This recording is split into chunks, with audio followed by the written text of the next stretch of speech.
All right, that was Tenacity right there. He just gets bored during games, I guess, or during series. You know, what can you say? You know, I gotta say, Swear Jar counter is at 4. I'd say that's an improvement. That's pretty good. So I only caught 2. Wait, that was up to 4? Yeah, you know, it depends on what we're That was 2! Yeah. He caught himself at one point, and then he let it go after that. But it's all right. We make it work with what we got with these kids. That was, of course, Tenacity, the victor of that last series. Really impressive stuff. I want to get final thoughts from the two of you on that series before we move on to number 2. Cubby, you're up first. Yeah, if that's the 100 Thieves we see for the entire second round robin, it's going to be a fun team to watch and a hard team to beat. Fair enough. Magical, what you got? I'm going to test out the Kale, Swain, Renato composition. That thing was disgusting. That Renata saving 2 people. I don't think I'd actually seen a bailout work before. At least not to my memory. Like, maybe it has. We've seen it a lot. Okay. All right. Fair enough. Again, I'm gone for a couple of weeks. Well, regardless, it was really cool to see in that series for sure. But that was 100 Thieves Academy versus Immortals Academy. Next up, Cloud9 versus FlyQuest in a very exciting second series of the day. Talk about rosters. Let's start with Cloud9. If we're introducing this roster, this is a team that, again, when we look at changes that have happened throughout the split as to like different players coming in, Cloud9, they had a shift happen about halfway through, right? The first round robin. Cubby, back me up here. What was the story there? Yeah, so King and Destiny were subbing in for LCS. They were waiting on the visas for Berserker and Sven, who both pulled the ultimate gamer move and lost their passports. Yeah, it took them a little bit longer to get back into the States. We had King and Destiny in LCS. Once Sven and Berserker got in, we swapped them in. And yeah, ever since then, this team has looked great. It looks like King and Destiny have picked up right where they left off at Mammoth. They keep on reminding us that they were on Mammoth because they can't stop flashing that emote, which I kind of love. I will say it's a nice touch. And also, this is your first look at Shaden, Kangas. I am excited. It is. I get to finally watch closely some of the games from him because he's somebody you've been hyping up, but we'll get more on him in a second. Let's talk about FlyQuest Academy now on the opposite side of the rift. And Magical, I'll give you the opportunity to intro in FlyQuest Academy, another one of these teams that actually hasn't changed much except for just the top half of the map. Kumo coming in instead of Philip, which is the top laner I knew from last spring. Of course, now that LCS swap has happened. How are they looking so far? Just temperature check. Well, I mean, they looked really hot at the beginning of the split. That first week was really good out of them, being one of the few teams that had remained intact. But then the swap with Kumo, I think Kumo's actually slotted really well with the team. Like, I'm looking at Kumo, and he's been performing admirably. The problem seems to be that there's just a disconnect as the season's gone on between this entire squad on certain moves and certain plays, where we see sometimes Tomo and Diamond get caught out in positions we don't normally see from them. Same with Spyrex and same with Kumo. But honestly, I still expect this team to fix those mistakes, be able to shore those up really quickly, and come in and be a powerful team because we have seen their highs. Exactly. And I'm happy that you talked about Kumo in particular there because, again, just looking at the stats, not knowing all the eye test, first in kill participation, first in kill share, first in first blood percentage. He's first in a lot of categories, and then 8th in death percentage, which is also a good one to be 8th in. So Kumo's having a really good split so far. But the big conversation here, or third. big conversation here is, of course, the jungle matchup, because I heard that the two of you have very strong opinions of who the best jungler in Academy is. They're both playing in this series, but you are both not in agreement. So Cubby, I think the two best junglers that we have so far in Academy are playing in this series. It's just, who do we think is better? I'm going to make my argument for Shaden, because I think Shaden is the fun one. As Shaden, he is new. And what Shaden's been able to accomplish, we knew this guy had hands, and his point of view was so impressive on his stream. Again, this has been someone that hit rank 1 and rank 2 in NA, and what he's been able to accomplish mechanically, some of these plays are just filthy. Watch this play. Watch him outplay Insanity. Just absolutely destroys this guy. Look at that. Stun, dodges out on the W, then ults through, manages to pick the right clone. Like, some of the stuff like this, I mean, this is game-saving, game-making plays from a brand-new player that we have in Acad. And so, for me, this has been incredibly exciting to watch. And I think that Shaden is someone moving forward that I really think the only thing that's in the way of Shaden is himself. I mean, the history this is a year and a half. The debut is a year and a half late because of his behavior in solo queue. But that is the first step to you wanting to go pro. And I think the performance we've seen on the Rift so far has been immaculate. I really think that Shaden is this unbelievable prospect. And if this guy can continue to make the evolutions he needs to play on a team and play in competitive and play the game as 5, I think that Shaden, the ceiling is the moon. This guy can go really, really far in his career. All right. If this was a classic debate, Cubby definitely would have been over time right there. We need to get a timer on these screens for these right now. Magical, now you have an argument for UG over on the side of FlyQuest. Because when I look at the successes FlyQuest have gotten, it's off the back of UG. UG and Spyrex as this duo have been making some great plays. Plus, what I love about UG is he always seems to know exactly where his opponent is going to be at the right time. He's always able to follow up these plays. He's always able to control his opponent. And I love that kind of jungling style. Yet, still at the same time, UG also plays aggressively. He doesn't just sit back idly while trying to put down vision and control his opponent. He actually is trying to be proactive. He's trying to utilize that knowledge to find plays where he's like, yeah, nobody can stop me from this. We can easily get a dive onto Jenkins here if we juggle the aggro with Kumo. I think there's just... What, Cubby? What do you got against it? We're going to ignore queuing the turret, but they didn't get it in the end. All right. Wait, they got the turret. That's all that matters. That's all that matters. Wait, this... Oh, yeah, we're just gonna see. We just want to look at Jimmy and Squadrical one more time. Because it's cool. All right. Well, okay, but UG, the argument for him, decision making, knowing what to do at the right time, right? Yeah. Sorry, I got distracted by what was on screen. Yeah, he just makes the right decisions, right time, has good hands. This player, I think, has what it takes if he continues to level up his abilities. He's, I think, already at the level of Shaden. I think that they're both very good players. I think that UG just has a slighter edge and also is still growing. And let's not forget, UG also has been popping off in solo queue across multiple servers in the same location on high ping. And now, of course, we get him in North America. Cubby, but what's your rebuttal? I'll give you one final closing argument for Shaden.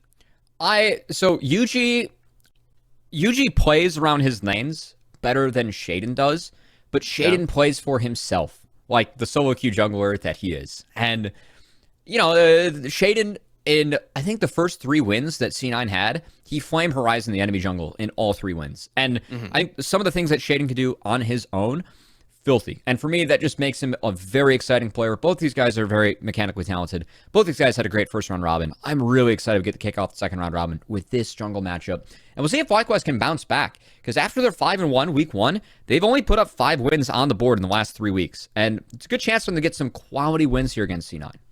Let's see if UG can do it. Magical final statements before pick and ban. See, what I like about UG is he plays with his team really well. And it's funny because I think he's someone who could get a lot of resources for himself, but he plays so well and trying to set up his team, control the enemy jungler, and that's why, personally, I favor him.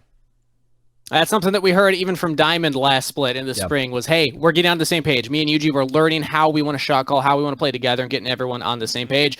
Will it work now against a surging Cloud9 Academy who, with their roster that was intended for the summer, have been picking up a lot of wins? Pick and ban is ready. So, Magical, Cubby, let's see who's able to take game 1. That we shall, Kangas, that we shall. As we dive into the champion select between the two, Cloud9 Academy, FlyQuest Academy.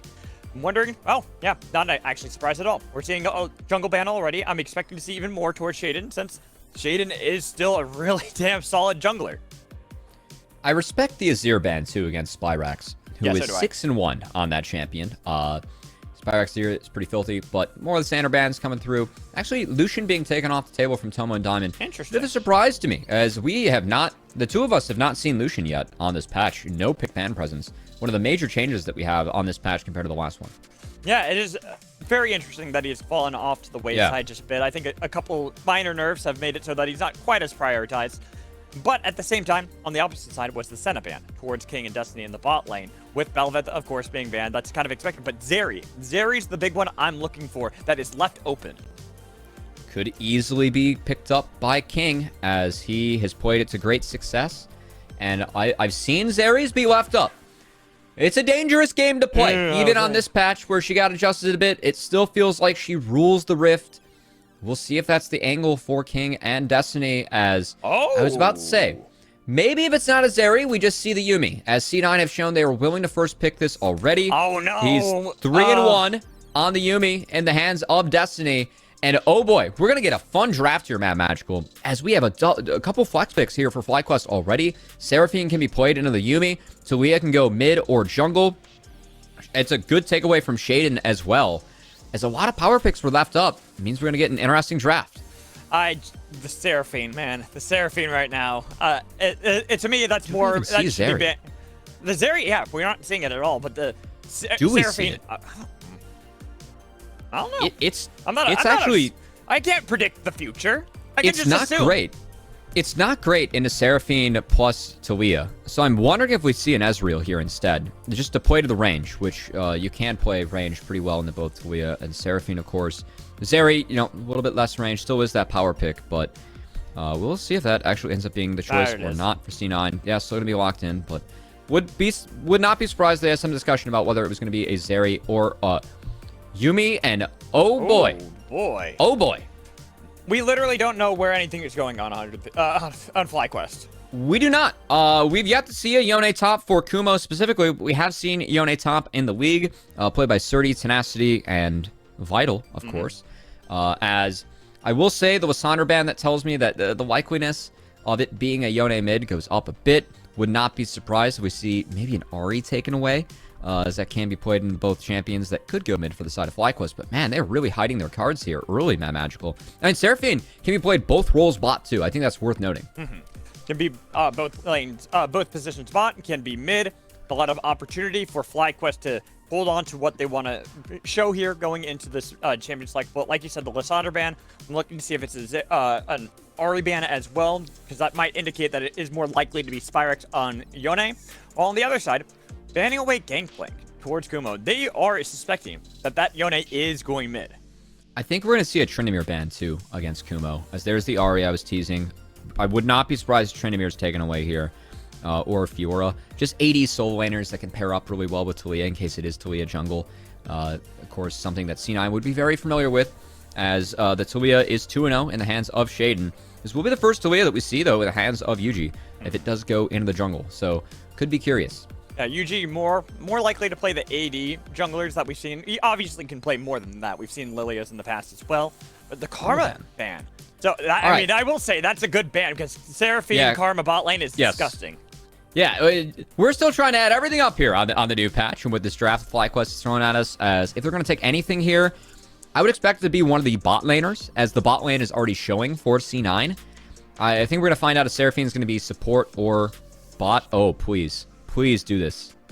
Oh, boy! I called it! You laughed patch at me! Special, man. You mocked me yesterday when I brought it up in pre-show. I said, hey, they've just made a Mumu like he was before the nerfs. He's probably going to be played support again. And you said, no, he's not going to be played support. You were advocating for it mid. You were advocating for it mid. No, that's Blitzcrank. I was advocating for mid. Okay. Well, to be fair, you're not the only one. Actually, Vigar V2 has been advocating for some Amumu, as it is pretty strong early, but C9, not knowing where everything's going to go, are going to stick to their guns, which appears to be scaling. As Corki, Yuumi, Zeri, a lot of scaling, a lot of ability to make early plays with the Graves, and I'm expecting this to be a Gnar for Darshan that has been one of his blind picks of choice. I think would help round out the composition for C9, and that will be the call.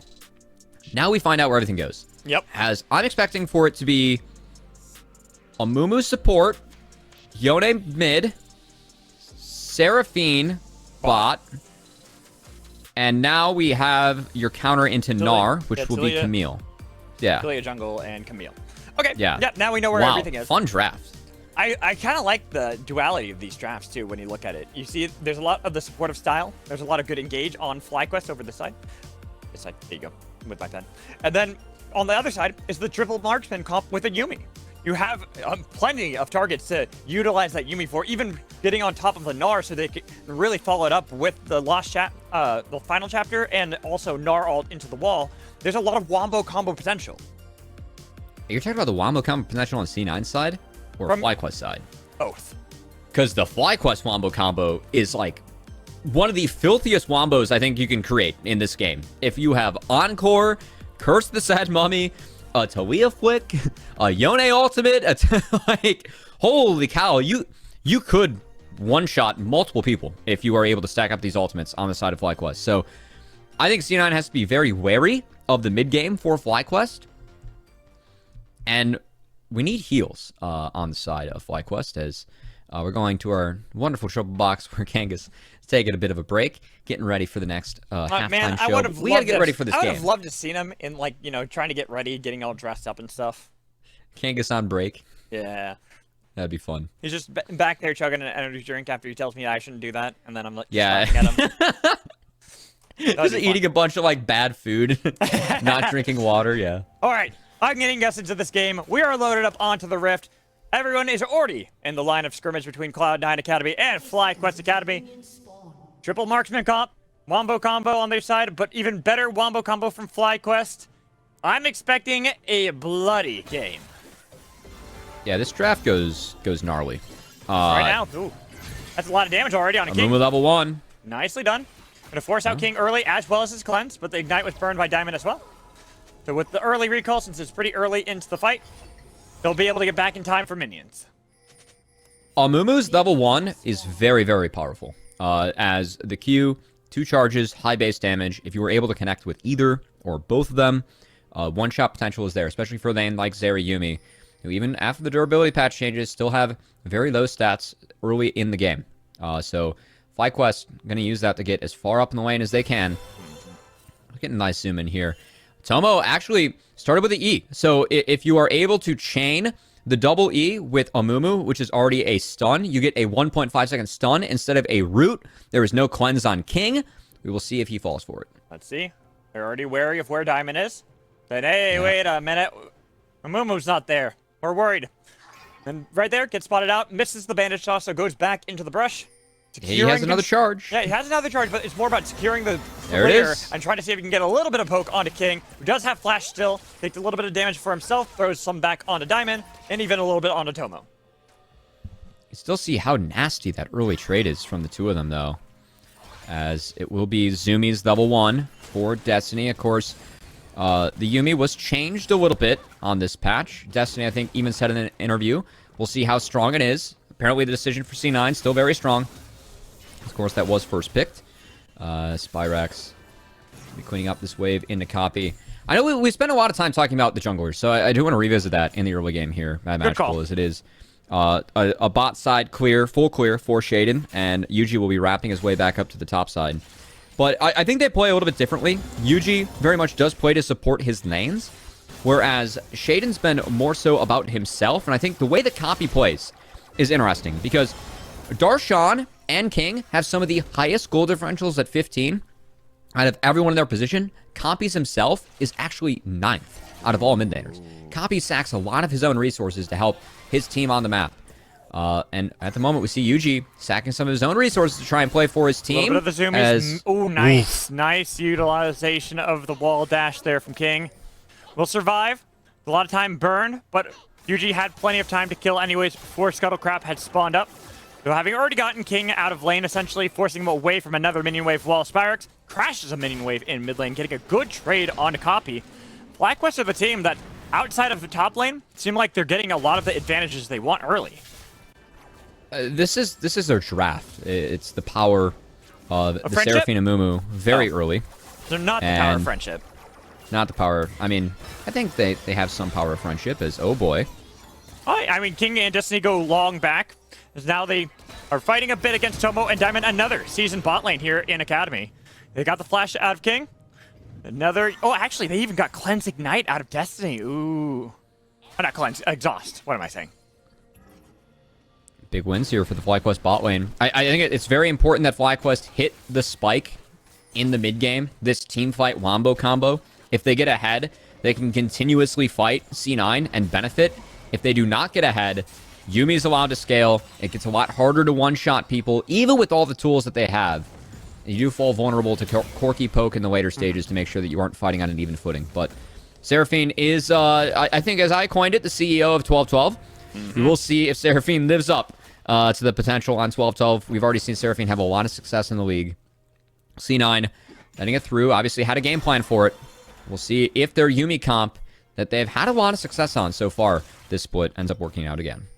For FlyQuest, this could be their redemption game to get back into this game after, you know, you kind of called it out before. 5-1 to start off the split, but I've only gotten 5 wins outside of that in the next few weeks. Against Cloud9, a team pretty much with the opposite trend. Struggling at the beginning because of all the substitutions, of all the replacements they had to have while the King and Destiny played in LCS.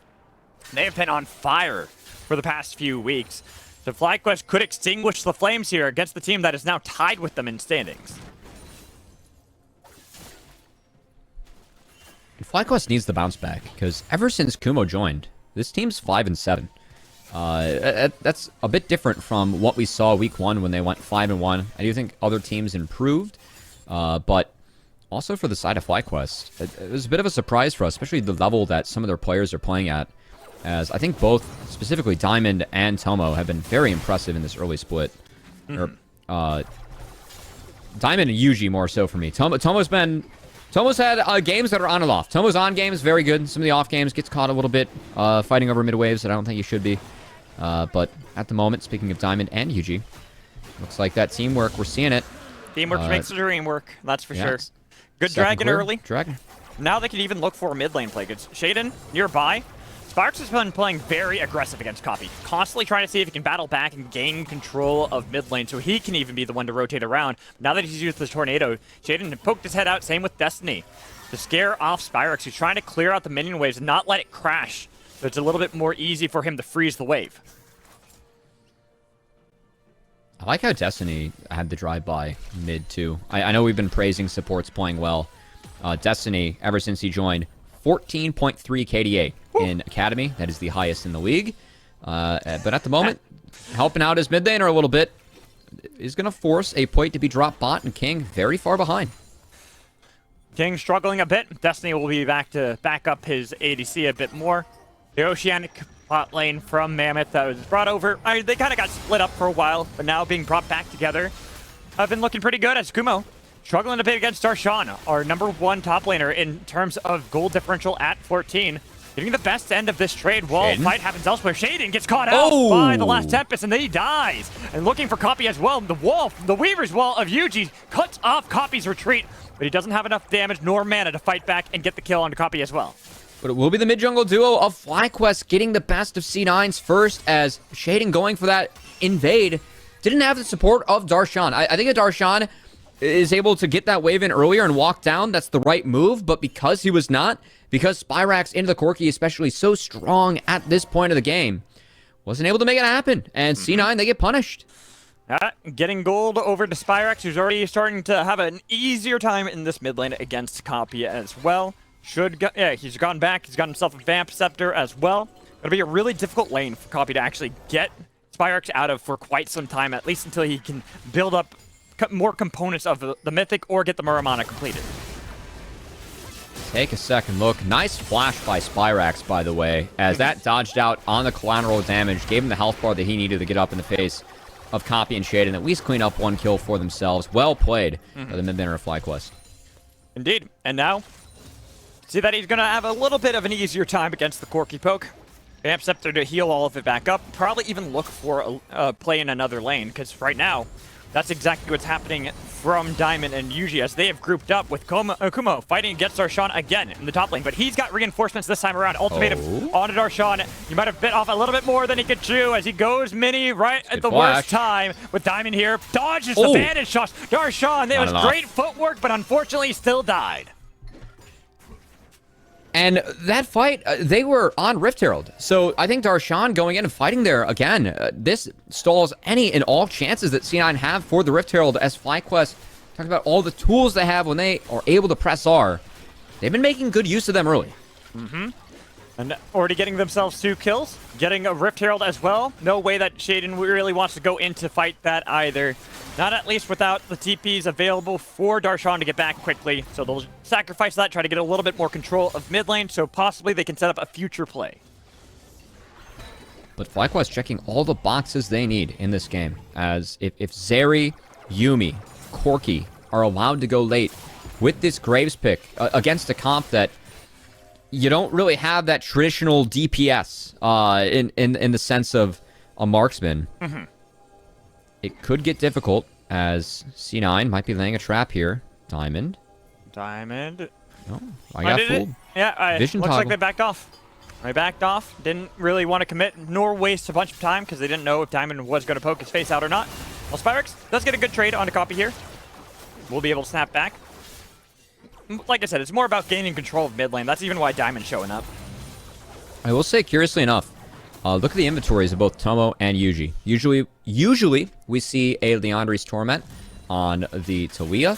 But it looks like the Liandry is actually going to be built by the Seraphine. Kind of makes whereas sense. Yuji is going for Luden's. It kind of, but also no Moonstone this game. So again, this tells me the FlyQuest committing even harder into that mid-game power spike, knowing that if it goes late, they're just going to be outscaled by the side of C9. They want the damage up front. They want it now. As we'll see if they can connect with some of these big wombos. 1.5k gold lead and Herald in their back pockets. Again, good start for the side of FlyQuest. They really need to push the pedal to the metal. And where can they do that, Cubby? Where should we expect them to push that pedal to the metal, try to find a leg up? Is it just purely around objectives? And the great part about Talia is that you have full gank assist across all lanes. I think wherever Yuji goes, that's where you look to make plays. Just support the Talia, try to get picks. We see Yuji showing mid. That's going to be a free dragon for the side of FlyQuest. C9 knows they cannot fight on an even footing at the moment.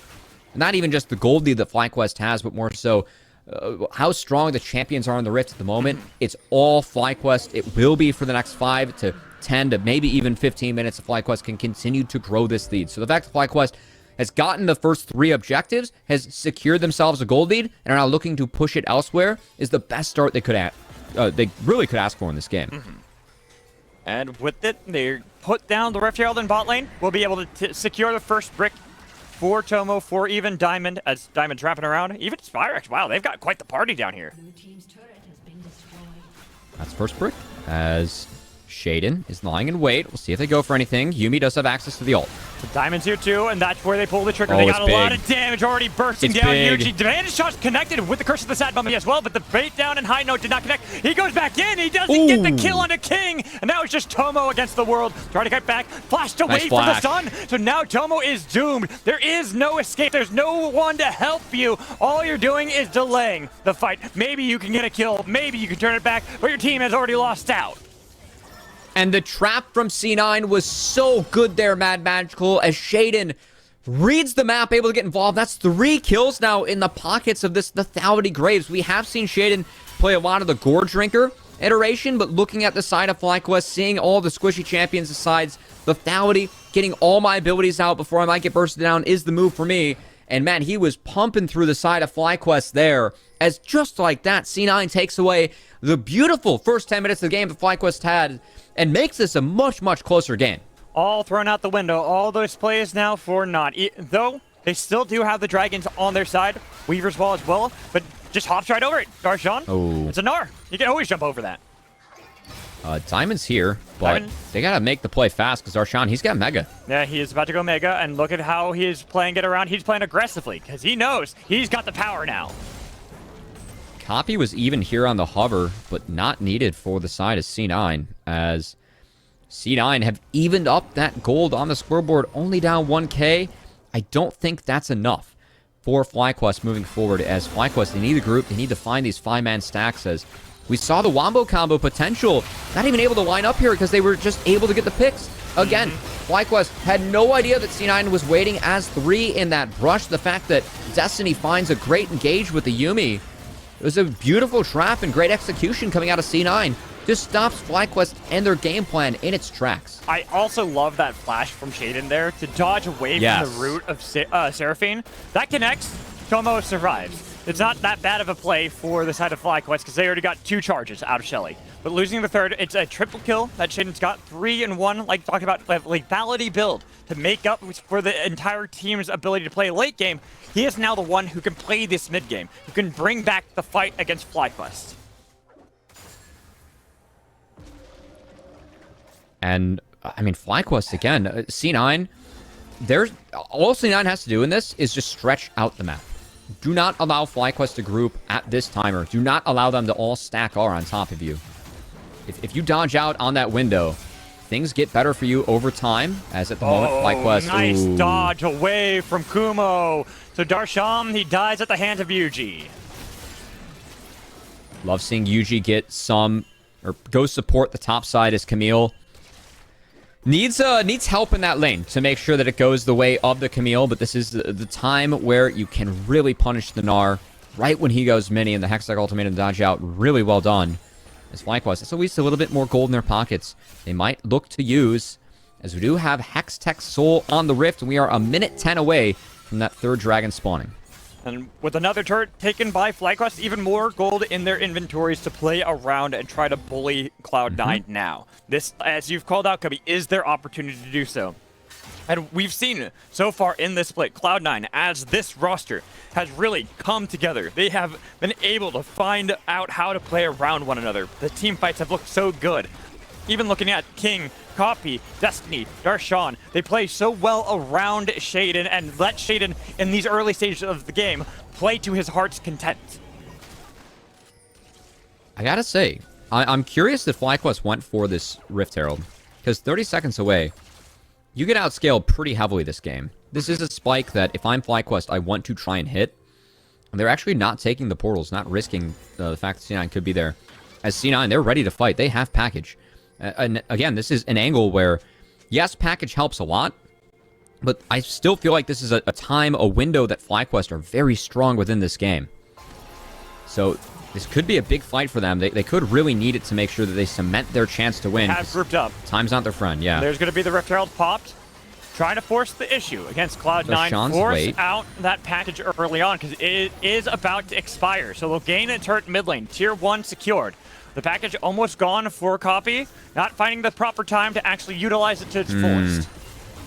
And now Shaden spotted. FlyQuest groups up as 5. Darshan taking the portals in, but he has no Mega Bar to his name. I think C9 has to give this. They lost all the timers. No package, no Mega Gnar. And you can see that FlyQuest instead are looking to see if they can gain kills before they gain the objective. They've got one, and with the reset from Dragon, they've got to be careful because the damage coming in from Shaden. He's looking for Kumo, who's low. They've got a zap damage with the crit onto Diamond as well, and they jump in. C9? They're looking for the damage. They got the kill on the Diamond, but it's going to be the split. It is the Dragon secured by Yuji on the other side, while Tomo and Kumo will survive on the other side.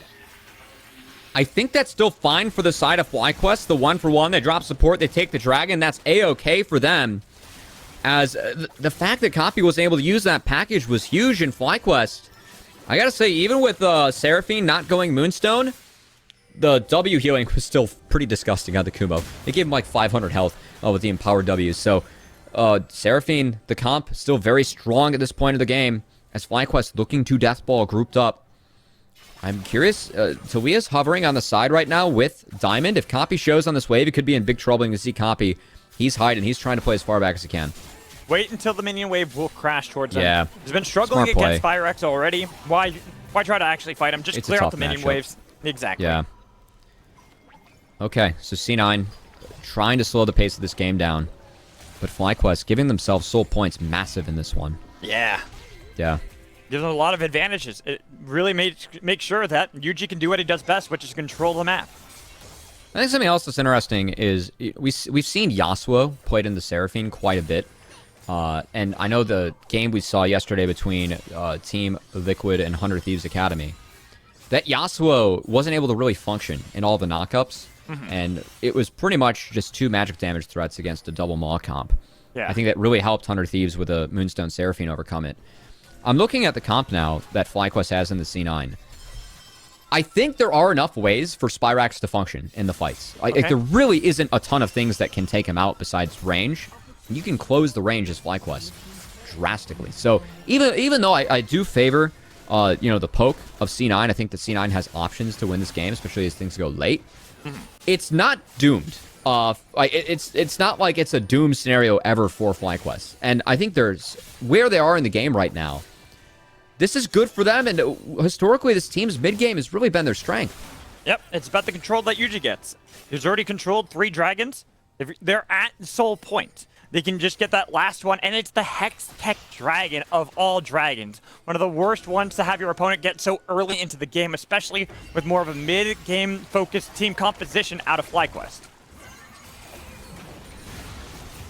Yuji will flash preemptively. I think that respect flash from Yuji was warranted. Yep, it was. As C9 still trying to stack up items. Again, FlyQuest with the Camille, with all the playmaking tools they have, they have winning angles. As that ult will take Tomo down somewhat low. Shaden's just trying to cycle out some of the cooldowns, maybe trying to use some of the poke that he has available to him with his Graves, but well, it's all FlyQuest. I have a theory. I think that Cloud9 really can't fight until they have Serpent's Fang completed for Shaden. I think it's too difficult for them to get through all these shields on the side of FlyQuest, especially even though Tomo's not going for the Moonstone Renewer. You talked about how big those shields already are for Seraphine. If they can't cut through those they can't cut through the shields quickly, they don't really have a chance of fighting against FlyQuest unless they find picks like this, but that's going to be a Fate Sealed, not even body block. He flashes over the wall. He's got enough damage and escape possibility, but tries to take the gate instead and is shut down. Really, really, really necessary, the fact that C9's able to pick that up. That means Dragon setup's going to be hurt here, Mad Magical. C9 could fix their side waves and at least give themselves a chance. As... Man, FlyQuest. Mm-hmm. I gotta say, this game, it's been controlled. We'll see if they can really push the pedal to the metal, though. As I don't know when the breakpoint is, but between like Yuumi healing, outscaling this Seraphine, and I feel like it's coming soon. Well, yeah, especially because, as I called out, Shaden's got that Serpent's Fang. It's now a little bit easier for him to blow up not even just anybody on the side of FlyQuest. No more shields really worthwhile. He's going to get right through them. So as they try to get the side lanes in order around Dragon, even though they've lost 5 turrets this game already while not taking a single one themselves, they seem like they have the inside angle. They just got to be careful. The flash in from Diamond with the Curse of the Sad Bombing on top of Shaden. They're focused on Shaden. He's the early game, the mid game, and he's dead with the jump into the back line, looking for King, who is inside the ultimatum, but now Copy's here with the package. Look at Kumo. Kumo's way too deep. He's way too deep against a Zeri Yuumi composition. You're not going to be able to make that. And so now they've lost 2 members. They have to fight back somewhere else, while Copy and Darshan did a hell of a job at zoning away, but that's going to be some damage to put down by Spyrex, but not fully executing the kill because they don't have the number advantage. That was nice. We're going to see C9 clean up this Dragon. Okay, they prevent the Soul from going over. That's clutch. If Hextech Soul is secured by FlyQuest, any and all scaling I'm talking about could be bridged by the fact that Hextech Soul is picked up, but instead it is an objective bounty in favor of C9. The gold lead's down to 2K, and King's been the big benefactor off these fights, Mad Magical. Now sitting at 4-0-2 on the Zeri with the Zoomies, as he has the ability to skirt all around FlyQuest. And I think C9... I think they've gotten... Wait, no. How do you spot that? Yeah, oh, my. I think it was a guess. I think it's just a guess. But the fact is, while that's happening, Baron has been snuck right now. Spotted. They might know that he's there, do they, though? They don't. Oh, they peeled back. They pulled off. Oh, that would have been such a cheeky play. Yeah, again, if you... with these Seraphine in the marksman position comp, your Baron damage is not great. You will need Spyrax if you want to take it. We're going to get a second look as... I think the idea onto Shaden was right. The mistake comes from Kumo chasing King. Yep. If you're able to stick together, peel back, and try and wait out the package, but Kumo kind of donates his life over to the side of C9 with that hook shot over the wall. And from here, C9, they have the numbers advantage, they have the package, no way to get in. I agree. If he had peeled back with the rest of his team, tried to maybe look for a Copy, maybe look for Darshan, could have been their play. But now, they've sacrificed some of that gold back over to Cloud9. And as we talked about before, it was Shaden who had to bridge the mid-game. I feel like he's done so. You called out King, 4-0-2 on Zeri with the Yuumi that can always get on top of him as well to give that extra bang to the buck. You just don't have a great ability to take down or even force the issue around Baron. It's more around Dragons that you have to use your power play for FlyQuest. And as we get into the later stages, oh boy, hold on, check Baron. We get a TP going to the pit. Darshan's sprinting there. He does not have TP, but FlyQuest, they're sending it. Darshan does have TP now. He's going to be able to TP back in and look at Copy, but Copy doesn't have the package. They have Leona here. They're going to be able to try to see if they can get this. The damage, it's secured by Yuji, but now fight afterwards. They got a little bit of damage on a Diamond. He has flash. No, he doesn't. He is going to be the sacrifice with the bandage toss and the Curse of the Sad Mummy. Leave him. He's dead. You've got the Baron. You want to make sure you survive. Here comes King and Darshan. They both jumped over with the turret still alive in the top lane. They got Yuji pinned and shut down by King. That's only 2, though, so FlyQuest will at least escape with 3 Barons. Should be a couple turrets going over to C9. Those are objective bounties. You can tell, though, FlyQuest, they're really trying to push harder. They understand that this Yuumi comp with all... Oh, no, copy. Oh, no, copy. Copy. Almost. So close with the red buff. Oh. Nah, not enough. Aggressive W from copy there. Wing to hit a blast cone. Not recommended, kids. You know, you can hold on to that one, as that's why. It is 1 objective bounty going over to C9. They somehow still have objective bounties in this game. They're only down 2k gold as C9. I think they're in good shape. You have the crit Yuumi or Zeri online with the Yuumi. You have Corki about to have Ravenous Hydra.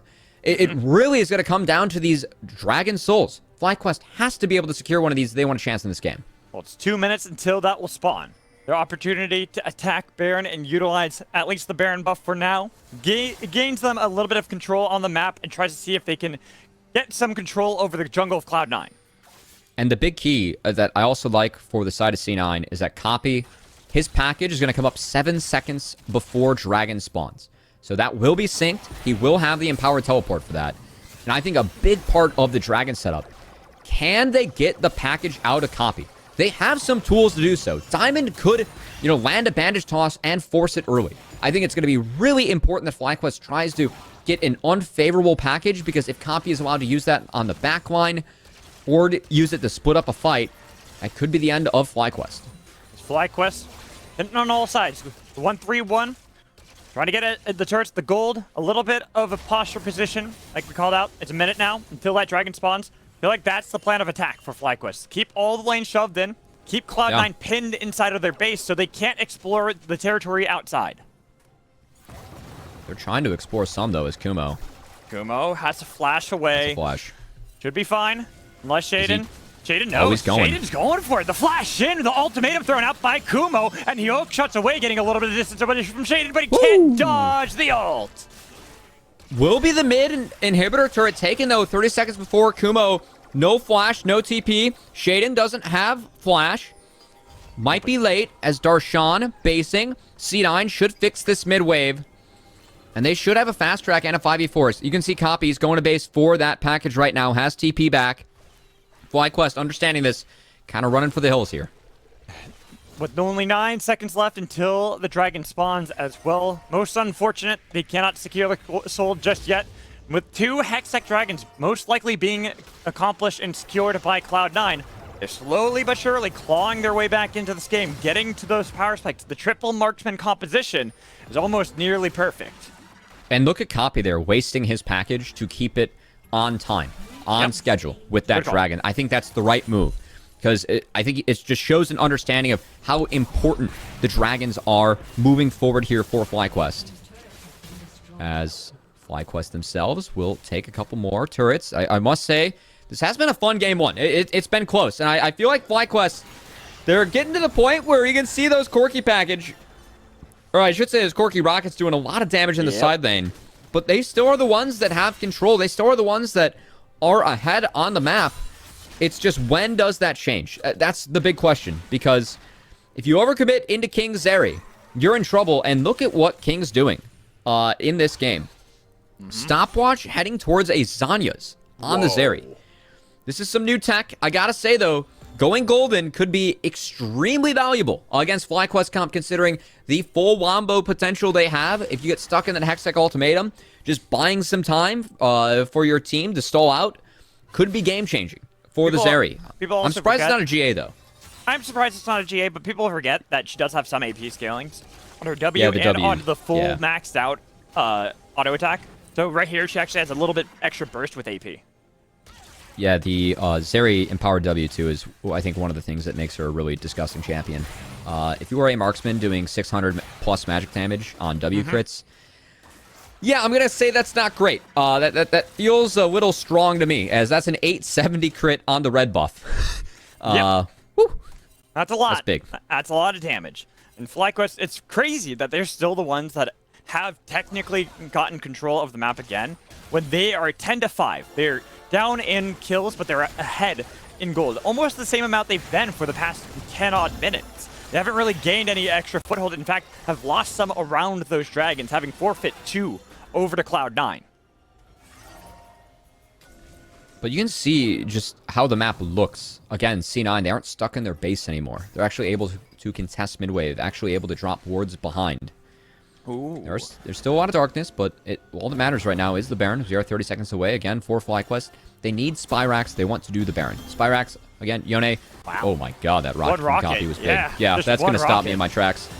Yeah, but they got shields at least, so they can get back. They got heals from Seraphine as well. It's not going to be the worst thing in the world for them. As you can see, they're still in lane.